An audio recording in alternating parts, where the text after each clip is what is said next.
back to our channel RS Public School Barachor for online classes.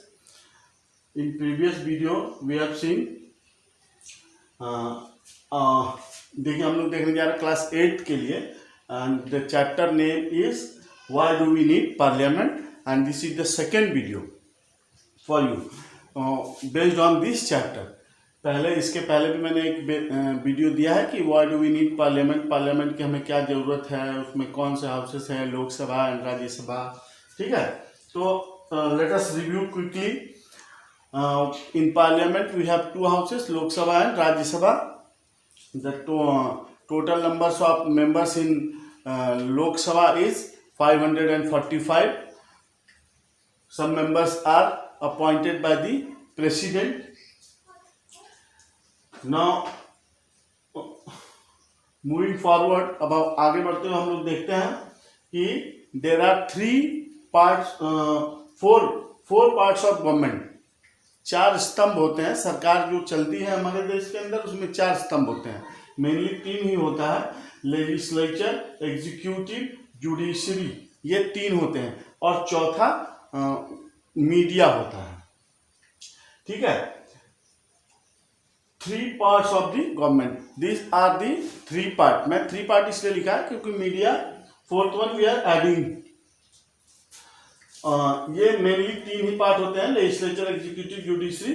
4th part is media and the work of all these 4 pillars. These are the 4 pillars of democracy and all these branches helps to run government. ये सभी चारों legislature, executive, judiciary, media मिलके सरकार को बढ़िया ढंग से चलाने में मदद करते हैं. ठीक है, अब देखिए लेजिस्लेचर काम क्या करता है, it makes law. Legislature makes law. Executive implements the law in the country. Executive क्या करता है, इंप्लीमेंट करता है लेजिस्लेचर द्वारा बनाए गए कानूनों को. अब जुडिशरी होता है न्यायपालिका. न्यायपालिका क्या करता है, whenever there is a dispute between 2 people, ठीक है, और 2 states, judiciary helps to solve the problem without violence. किसी भी तरीके का लड़ाई झगड़ा किए बिना जुडिशरी मदद करता है कि हम आपसी विवाद को सुलझा लें. और media, what is the function of media. तो मीडिया क्या करता है, तो मीडिया आवाज बुलंद करता है. मीन्स द इंफीरियर पीपल्स और द पुअर पीपल्स, उन लोगों को सप्रेस करने की कोशिश की जाती है एलाइट्स लोगों के द्वारा, बड़े लोगों के द्वारा. तो उनकी आवाज़ सरकार तक कौन पहुंचाता है, media. Media means various news channels which we are viewing daily. हम लोग रोज देख रहे हैं बहुत सारे न्यूज चैनल्स और उसमें हर व्यक्ति अपनी आवाज़, जिनकी आवाज़ को कोई सुनने वाला नहीं है, उनको भी बड़े स्तर पे पहुंचाता है मीडिया. तो all I have explained you about all this 4 parts of government and their functions. क्या करते हैं वो लोग ना. अब हम लोग आगे बढ़ते हैं. तो हमारे गवर्नमेंट में प्राइम मिनिस्टर होता है, PM. Present PM of our country Narendra Damodardas Modi और Narendra Modi we can call it. तो प्राइम मिनिस्टर होते क्या है, leader of the ruling party. जो पार्टी केंद्र में, सेंट्रल गवर्नमेंट जो है, वो सेंटर में जो गवर्नमेंट बनाती है, the party who wins majority of seats in parliament forms government and the leader from the majority party. जिसके पास मेजॉरिटी है और वो अपने दल का जो लीडर चुनते हैं वही पीएम बनता है, प्राइम मिनिस्टर बनते हैं. तो leader of the ruling party है. उनका काम क्या होता है, व्हाट वर्क ही डूज दस, वो क्या करते हैं, तो he selects leader among themselves. PM select करते हैं अपने ही पार्टी के वर्कर्स में, पार्टी के लोगों के में से कुछ लोगों को for various different types of ministries. Education minister, railway minister, coal minister, ठीक है, माइंस मिनिस्टर. इस तरीके के बहुत सारे मिनिस्टर होते हैं अलग अलग. एक व्यक्ति प्रधानमंत्री पूरे देश के हर विभाग को नहीं दे सकता है. तो अलग अलग विभागों को देखने के लिए, उनकी देख रेख करने के लिए अलग अलग मंत्री, मिनिस्टर्स तय किए जाते हैं. ठीक है, तो हम लोग अब देखने जा रहे हैं कोलिशन गवर्नमेंट क्या होता है. कोलिशन गवर्नमेंट होता है when a single party does not gate majority of seats or full majority in parliament, then they ask the smaller party to make coalition with them. वो उनके साथ coalition गवर्नमेंट बनाते हैं, गठबंधन की सरकार बनाते हैं। During Vajpayee ji India in India there was a coalition government. उसके बाद से during Manmohan times period, doctor Manmohan Singh was the Prime Minister of India for 10 years from before Narendra Modi, and he ran the coalition government. उनकी सरकार जो थी उनको UPA गठबंधन कहा जाता था।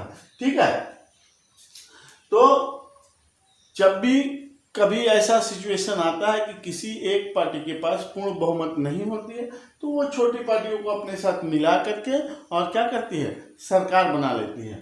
ठीक है, उस सरकार को हम लोग बोलते हैं कोएलिशन गवर्नमेंट। अब हम लोग आगे देखते हैं यहाँ पे Rajya Sabha.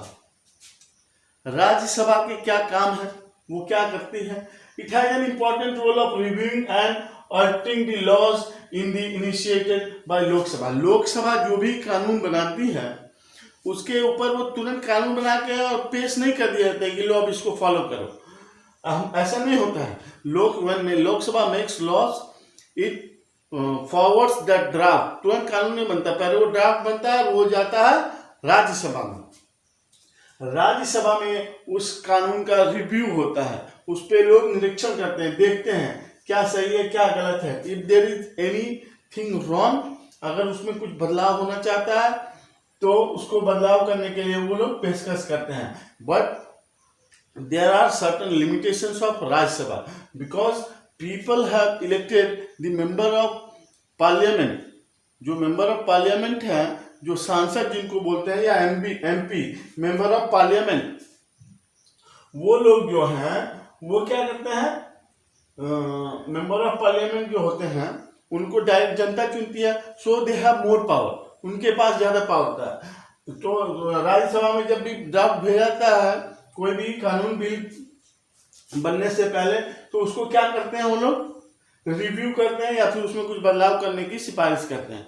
But if the Lok Sabha does not consider there view, अगर उनके विचारों से सहमत नहीं होती है तो they again passes the same bill to the Rajya Sabha, and this time the Rajya Sabha were bounded, the members of Rajya Sabha were bounded to sign it, means उसको अब कानून बनाना ही पड़ेगा।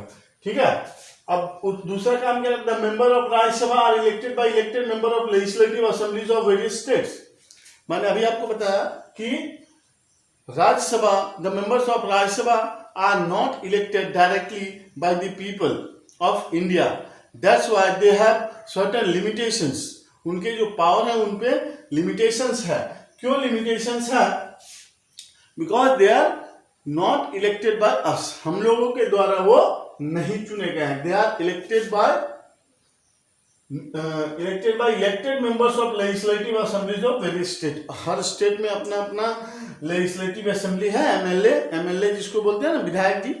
तो लेजिस्लेटिव असेंबलीज हैं, और जितने ratio से वो लोग सीटें जीतते हैं, जैसे उत्तर प्रदेश के से भी कुछ लोग भारतीय जनता पार्टी की ओर से राज्यसभा में जाएंगे, कुछ लोग समाजवादी पार्टी की तरफ से भी जाएंगे। तो उसी तरह हर स्टेट से जो मेजॉरिटी पार्टीज हैं जिनके पास कुछ काफ़ी सीटें हैं, उनके मेंबर्स राज्यसभा में जाते हैं।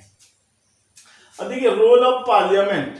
पार्लियामेंट क्या करता है हमारे यहाँ? तो पार्लियामेंट में टोटल 790 मेंबर्स होते हैं। ठीक है, both houses, Lok Sabha and Rajya Sabha को मिला करके। टू सेलेक्ट नेशनल गवर्नमेंट, ये लोकसभा राज्यसभा में जो मेंबर्स हैं वो लोग क्या करते हैं, नेशनल गवर्नमेंट सिलेक्ट करते हैं। नेशनल गवर्नमेंट मतलब सेंटर में जो सरकार होती है, केंद्र जिसको बोला जाएगा हिंदी में, उसको वो लोग सिलेक्ट करते हैं। उनका दूसरा काम क्या होता है? To control, guide and inform the government. Parliament का रोल ये भी होता है to control, guide and inform the government. Parliament में लोग इकट्ठा होते हैं, अपने अपने काम जो उन्होंने किए हैं अलग अलग क्षेत्रों में, चाहे वो रेलवे मिनिस्टर हो, चाहे सड़क या परिवहन मंत्री हो, ये लोग सब अपने अपने कामों का ब्यौरा देते हैं। और ब्यौरे के पार्लियामेंट के अगर आप सेशन को देखेंगे न्यूज़ चैनल्स पे या अपने मोबाइल्स पे, तो आपको पता चलेगा कि वो लोग क्या कर रहे हैं। और वो लोग कंट्रोल भी करते हैं। अगर मान लीजिए कोई नेता अनाप शनाप कर रहा है, कहीं गलत सही भी कर रहा है, तो उसके बारे में भी पार्लियामेंट में चर्चा होता है।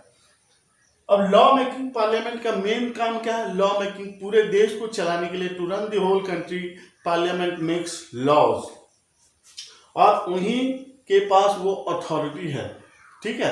वही लोग लॉ बना सकते हैं, दूसरा कोई और भी लॉ नहीं बना सकता है। अब क्वेश्चन आवर क्या होता है?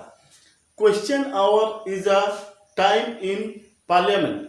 ये एक समय होता है जब उनके हाउसेस रन करते हैं, लोकसभा और राज्यसभा, उसके दौरान एक समय ऐसा होता है जिसके दौरान लोग क्वेश्चंस पूछते हैं। किससे क्वेश्चंस पूछते हैं? To various ministers. अलग अलग जो क्षेत्र के मंत्री हैं उनसे सवाल किए जाते हैं कि बताइए, आपने हमारे क्षेत्र में सड़क की ज़रूरत थी, हमारे सड़क क्षेत्र में बिजली की ज़रूरत थी, आप लोग कह रहे हैं कि बिजली का काम हुआ है उत्तर प्रदेश में, हमारे क्षेत्र में तो एक भी खंभा नहीं गड़ा।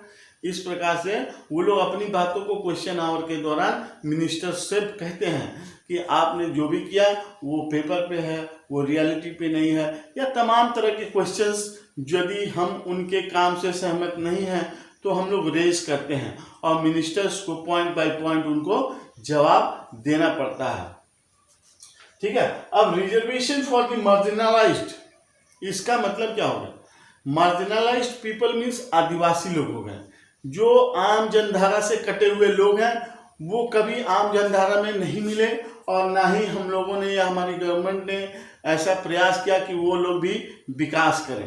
तो रिजर्वेशन फॉर द मार्जिनलाइज्ड, औरतें भी मार्जिनलाइज्ड हैं। कैसे? पूरी आबादी का आधा आबादी जो है औरत है, ठीक है।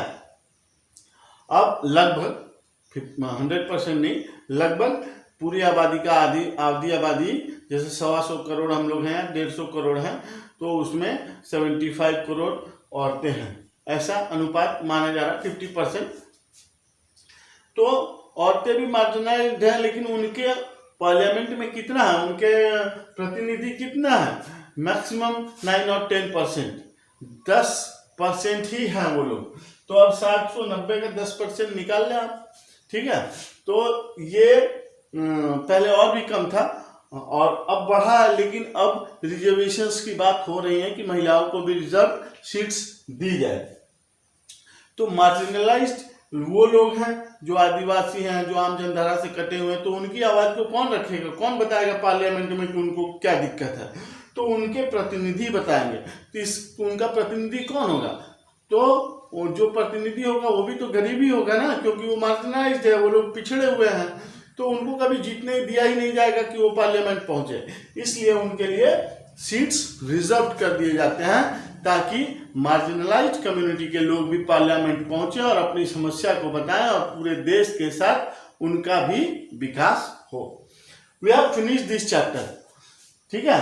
हमने इस चैप्टर के बारे में पूरा डिस्कशन कर लिया है पॉइंट वाइज।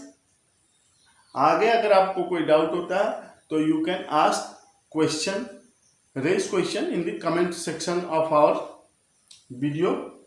आप वीडियो देख रहे हैं तो उसमें कमेंट सेक्शन है, उसमें आप क्वेश्चन रेज कर सकते हैं। I will answer. Thank you.